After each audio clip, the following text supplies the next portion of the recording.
ሰላም እንዴናችሁ በያላችሁ በጥሉ ነገር ሰላም ነው። አሸን አንድ ይወላችሁ እሞኝላችኋለሁ። ቤተሰቦች ስትገቡ እንደልማዳችሁ ላይክ እና ሼር እያደረጋችሁ ሐሳቦቻችን ለብዙዎች አካፍሉ። ለዚህም ከልብ አመሰግናችኋለሁ። ዛሬ ለሚዛናችን ይዘላችሁ የመጣ ነው እንግዲህ በበቀል እሳት እየነደደና እየተቃጠለ ያለውን መካከለኛው ምስራቅ ነው። ከዛ በፊት እንግዲህ በአርሲ ለተገደሉ ኦርቶዶክሳውያን ነፍስ ይማር ነው ለማለት የምችለው።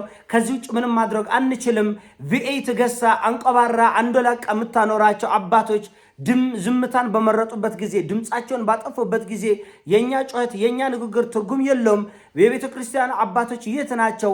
እንደዚህ ያለ መከራ በደረሰ ጊዜ የወደቀውን የተቸገረውን የተራበውን የተጠማው ደም የፈሰሰው አካል የጎደውን ኦርቶዶክሳውያን አይዟችሁ ብሎ ማጽናናት፣ ሌላ ነገር ቢቀር ማጽናናት እንኳን የማይችሉ አይቶ እንዳላየ ሰምቶ እንዳልሰሙ ከዚህ በፊት እንዲህ ያለ መረጃ ሲሰጥ ምንድነው ያሉት? አረ ሰላምና አሸይና ነው ምን የለም ዝመላችሁ ቁጭ ባለን ያለ። ስለዚህ እኛ እዚህ ላይ ተናገርን አልተናገርን የምንጨምረው የምናካፍለው የምንቀንሰው ጉዳይ የለም። ወገኖቻችን ሲሞቱ ነፍስ ይማር ብቻ ነው። 4 ነጥብ። እኔ እኮ ከና ጭራሽ ከና አካቴ እኮ አገር ውስጥ ያለው ወሬ ራስ እኮ እንዴት እንደሞረረኝ ብታይ። ደማን ቆሰለን 4 ዝር 5 ዝር ደማን ቆሰለን። የሚሰማ ሰው ጠፍቷል። ኦርቶዶክሳውያንም እንደዚህ ያለው ጉዳይ ሲፈጠር ግርግርና ወሬ ከመፍጠር በስተቀር በቋሚነት ቤተክርስቲያኗ የምትረጋጋበት ሰላም የምታገኝበት ነገር ከመስራት ውጪ እንቶ ፎንቶ የህፃናት ቃቃ ጨዋታ ላይ ነው ያለ ነው። ስለዚህ እዛ ላይ ምን ማለት አልፈልግም። ወሬ ለማዳመቅ ሳይሆን መጀመሪያውኑ ከስር መሰረቱ መሰራት ያለበት 1000 ጉዳይ ነበር፣ አንዱም አልተሰራም። ስለዚህ ሰዎች በመጡ ቁጥር እየመጡ መጮህም ምንም የተለየ ነገር ለሟቾች የሚፈጥር የለም፣ ለቤተክርስቲያን የሚፈጥር የለም። ለሞቱ ነፍስ ይማር ቤተክርስቲያኗን ደግሞ እግዚአብሔር ይራዳት። ይሄ ነው የኔ ሐሳብ። ሌላውና ወደ ዋናው ርዕሰ ጉዳያችን ስንገባ እንደምታውቁት እንግዲህ መካከለኛው ምስራቅ በበቀል እሳት እየነደደ ነው፣ እየጨሰ ነው ያለው። ኢራን እንግዲህ በዮርዳኖስ ላይ፣ በኩዌት ላይ፣ በአረብ ኤሚሬቶቹ፣ በሳዑዲ ላይ ማአት ስፍር ቁጥር የሌለው ጥቃት እየደረሰ ነው። ገና መች ተጀመረ ነው ያሉ ኢራኖች። ገና መች ተጀመረ? ገና እያማማቅና ያለ ነው። እኛ ልባችንን እንዳቃጠላችሁት የእናንተ ልብ እናቃጥላለን ያሉ ኢራኖቹ። ተቃጥላል፣ ልባቸው ጨሳል፣ ነዳል። አሁን አንዳንዶችም አያቶላህ ተገላል፣ የተወሰኑ ጄኔራሎች ተገላል፣ ነገሩ አብቅቷል። አላበቃለትም የኔ ጌታ። ዝም ብለህ አነስ ያለች የቅርብ ምሳሌ ልስጥ። እኛ በሰሜኑ ጦርነት ከህወሓት ጋር ስንዋጋ ህወሓት መጀመሪያ የኢትዮጵያ የጦር አዛዦችን የተወሰኑትን በተኙበት ገሏል። ከዛ በኋላ ጦርነት ቆመ? አልቆመም። ተፋፍሞ እንደ አዲስ ተጓግሞ ነው የተመለሰ። እኛም ደግሞ የህወሓትን አመራር፣ ፖለቲካ አመራር፣ የጦር አመራሮችን ገለላል።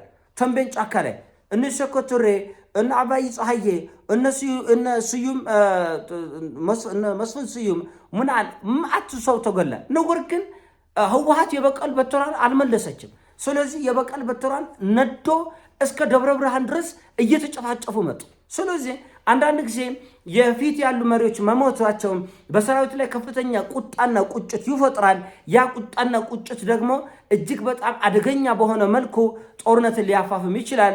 የሆነ ሆኖ አያቶላህ አሊ ኻሜኒ አሜሪካንም እስራኤልንም በዚህ ደረጃ ያስፈነጠዘው የ90 ዓመት ሽማግሌ ናቸው።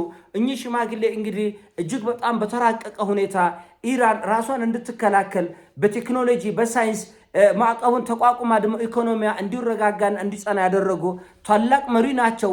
አንድ ኮከብ ከሰማይ ስለረገፈ ሰማዩ አይጨልምም። ይችሉ ማለት ትወዳለህ?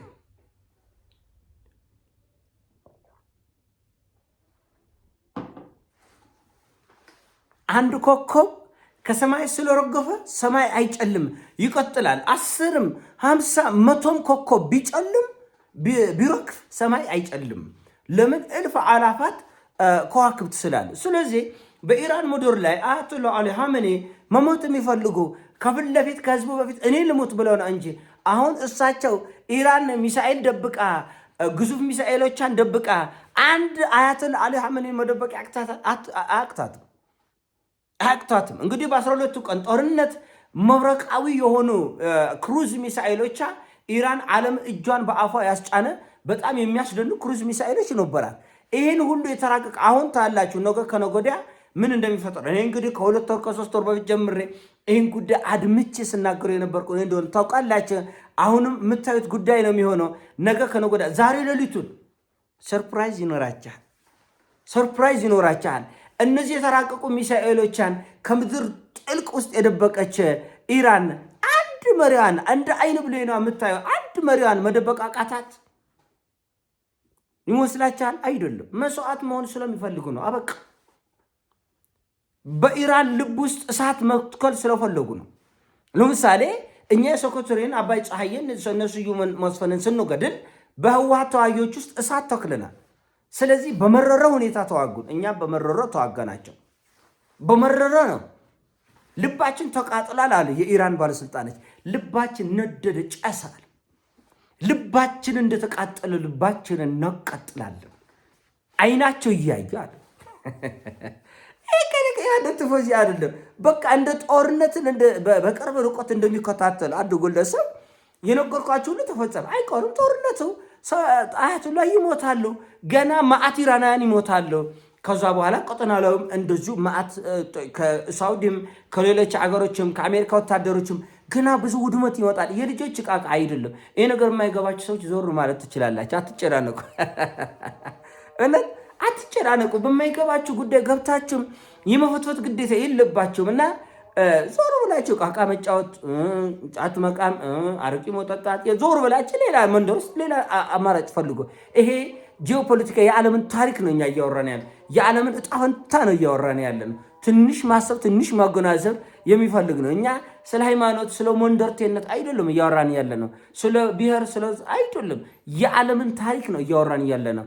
የሚቀጥለው ትውልድ ዓለም የሚደመምበት እንደዚህ ያለው ቀውስ ውስጥ ዓለም እንዴት ገባ የሚለው ብዙ ነገር እና በትልቁ ደረጃ ልለው መፈልገው ኢራን መስጊዶቿ ላይ ቀይ ባንዲራ የበቀል ባንዲራ እንግዲህ በየመስጊዷ ላይ ተኩላለች፣ እያውለበለበች ነው ያለው። ስለዚህ ዛሬ አሜሪካ ሁለተኛ ዙር ጥቃት ኢራን ላይ አደርሳለሁ፣ ሶቅጣጭ ነው ማደርሰው ነው ያለች። ሶቅጣጭ እኔ ኢራን ላይ ጥቃት ስወስድ ኢራን መልሳ በእኔ ላይ ጥቃት ብትወስድ ዋ ነው ያለ። እኔ አንተ ዝም እመታለሁ፣ አንተ ግን ዝም ብለህ ተጎንብሰህ ተደብደብ፣ ተቆጥቀጥ፣ አንገት ድፋ፣ ተዋረድ። ይሄ እኮ ነው ቃልቃ ዓለም እኮ ኢፍትሃዊ ነው እያለ ምን ጫወቀው። ለዚህ ነው እኔ ስመታ እመታሃለሁ፣ ደግመ ብትመታኝ ግን ዋ ነው። ምን አለ ሞት 10 አይደል እንዴ? የሞት 9 የለውም፣ የሞት 20 የለውም። እና አላገኙትም ጽንሰ ሐሳብ። ለምሳሌ ፓኪስታን ግልብጥብጥ ነው የወጣው። የአሜሪካን ኤምባሲ ሰብረው ገብተው የደረሰው ጉዳት የምታውቁ ነው። በኢራቅ የምታውቁት ነው። በባህሬን የምታዩት ነው። በኩዌት ስንቱን እናገራለን። አሁን እኮ በ10 ደቂቃ አይደለም በ10 ሰዓትም እኮ ተዘግቦ የሚያልቅ አይደለም እየሆነ ያለው። አልጀዚራ በ1 ደቂቃ ነው አፕዴት የሚያደርገው። በ1 ደቂቃ ከቁጥጥር ውጭ ነው። በ1 ደቂቃ ተአምር ነው። በቃ ዝናብ የዜና ዝናብ ነው የሚወርደው ያለን እና ይሄን ሁሉ ለእናንተ ልንዘግብ አልችልም። በእርግጥ አሁን ምናልባት ሰሞኑን ማሻሻል ይኖርብኛል። በየ1 ሰዓቱ ወይ በየ2 ሰዓቱ ዩቲዩብ ላይም ቲክቶክ ላይም ቶሎ መጥቼ መረጃ ከሰጧቸው ነው እንጂ ዜናው ከአቅም በላይ ለማቅረብ ከአቅም በላይ አልጀዚራ በየ1 ደቂቃው ነው እየዘገበ ያለ። ለምን ክስተቱ ለመዘገብ ራሱ ሰዓት ፋታ የማይሰጥበት ደረጃ ላይ ተደርሷል። ይሄ የዓለምን ታሪክ የሚቀይር ሁላችን በአይናችን ምስክር የምንሆንበት ትውልድ የሚገረምበት ልክ እንደ 1ኛ ዓለም ጦርነት እንደ 2ኛ ዓለም ጦርነት የዓለምን አቅጣጫ የሚቀይር ነው። ይሄ ነገር የዋዛ ጉዳይ አይደለም። በእርግጥም ኢራኖች የሚችሉትን ያክል ተዋግተው እንኳን እንደ ኢራቅ ቢፈርሱም እንደ የመን ቢፈርሱም የሚያሳፍር አንገት የሚያስደፋ አይደለም። ምክንያቱም የትኛውም ጦርነት ለምሳሌ ራሽያኖቹ በ2ኛ ዓለም ጦርነት ከ20 ሚሊዮን በላይ ዜጎቻቸውን አጥተዋል። ድጋሚ አንሰራርተው ነው ያንን ጦርነት ለማሸነፍ የቻሉት። ጃፓኖች ተሸንፈዋል፣ ጣሊያኖች ተሸንፈዋል፣ ጀርመኖች ተሸንፈዋል። ሽንፈት ማለት ሞት አይደለም። ሽንፈት ማለት ቁጭ ብለን መሞት ነው እንጂ ጀርመን ተሸንፋለች። ጀርመን በጣም አሳፋሪ የሚሆን እና እንግሊዞችም ተሸንፈዋል። እንግሊዝ ፀሐይ አጠልቅባትም የተባለች እንግሊዝ ነው እና የሽንፈት ታሪክ የውርደት ታሪክ አይምሰላችሁ። ብዙ ኢትዮጵያውያን እንደዚህ ያስባሉ። እንደዚህ አይደለም። ሽንፈት የሚባለው ቀድሞ መንበርከክ፣ አጎብዳጅነት፣ እግር መላስ ነው ሽንፈት የሚባለው እንጂ የምትችለውን ባለ እውቀት፣ ጉልበት፣ ጊዜ፣ አቅም ሁሉ ለክብርህ ለማንነቱ መፋለም ውርደት አይደለም እና ሽንፈት ያለ ነው። ካለ እንኳን ነው ማለት ሊኖሩ ይችላል። ካለ እንኳን ሽንፈት የሞት አይደለም። ለቤተሰብ ለእናት ለልጆች ራሳቸውን ለመከላከል ቤተሰብን ለመከላከል ሰው የሚችለውን ያህል ይፋለማል። ይሄ በዓለም የተለመደ አካሄድ ነው እና ይህን ከግምት ስር እንድታስገቡ ለማለት እወዳለሁ። ይህን ሀሳብ ሲሞቻችሁ ላይክ አርግ፣ ሼር አርግ። ወዳችኋለሁ። ፒስ